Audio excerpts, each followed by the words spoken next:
When this film was requested, I thought this would be a completely innocuous video essay, as I had not seen What Dreams May Come in nearly 20 years. So it came as a great surprise to me personally when I found that I loathed this film from front to back. What Dreams May Come is the story of Chris, a man who tragically loses both his children, later dies himself, finds himself in the afterlife, and then learns that his wife, Annie, suffering the loss of everyone she loved, commits suicide. Immediately upon Annie's death, Chris's tour guide in heaven, Albert, informs him that she is condemned to hell because everyone who commits suicide exists in hell for all eternity. Chris decides that he will venture into hell to retrieve her, learning along the way that Albert is actually his dead son in disguise.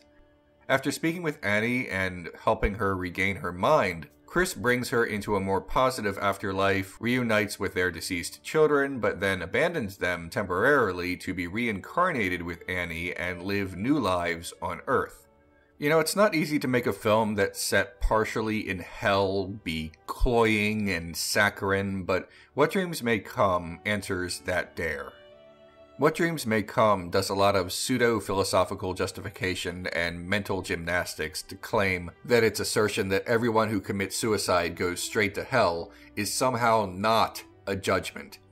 I've known people who were lost to suicide, and frankly, screw you, movie. You don't get to say suicidal people suffer in hell forever and also claim that you are taking a moral high ground. You don't get to judge people and at the same time say it's not a judgment. You don't get to be insensitive beyond words and wrap it up in special effects and believe in your own tactless attempt at profoundness. Condemning suicidal people to hell and bathing it in a warm glow is reminiscent of the holier-than-thou repudiation of someone's individual civil rights while saying, "I'll pray for you." But you know something? That's not all this movie gets so wrong.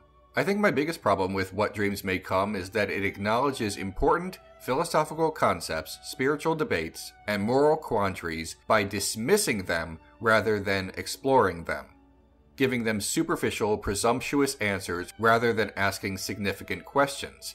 In this scene, Albert reminds Chris that he can't drown because he is already dead. Chris wonders if that is true, how can he be here? Albert says that Chris is not his body, and that his brain is no different from a fingernail. Albert does not say so explicitly, but he is referring to the soul, and he is hand-waving the entire philosophical debate known as the mind-body problem. I discussed this at greater length in a previous episode on Ghost in the Shell and referenced it in the Ex Machina episode, but to summarize, it's a philosophical question about the relationship between the physical form and what we perceive as our consciousness. Modern science often argues for reductive physicalism, the notion that all mental states and properties can or will eventually be explained by scientific accounts of physiological processes. Reductive physicalism connects our consciousness and bodies in explainable ways. For example, when the body is tired, the mind has trouble focusing. This is because they are all related. Of course, that might not be entirely true, and it's extremely complicated and clearly not as simple as I'm saying here. Check out my Ghost in the Shell video for more on it, but the point is that What Dreams May Come addresses this in a we have all the answers blind faith that does a disservice to the topic. Mere moments after What Dreams May Come hand waves away centuries of debate about the mind as it relates to the body, it references the Cartesian cogito ergo sum, I think therefore I am. If not by name, but in function, as Albert says, if you are aware you exist, then you do. Okay, that's fine, but he uses that as evidence of the consciousness existing outside the physical, of the soul.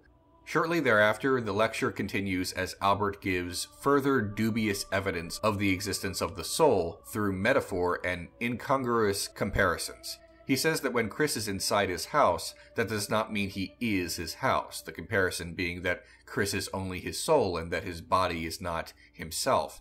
But that's not evidence of the soul, it's a comparison based on the presupposition that the soul already exists. It's a conclusion masquerading as a hypothesis. And I'm not saying there definitely is no soul. That is a topic for another video about a better movie. What I'm saying is this film attempts to convince the audience that there is a soul through terrible arguments and specious reasoning. If What Dreams May Come never brought up the subject and Chris and Albert just showed up in the afterlife, that would be a lot less insulting to the intelligence of the audience than this half-constructed lecture.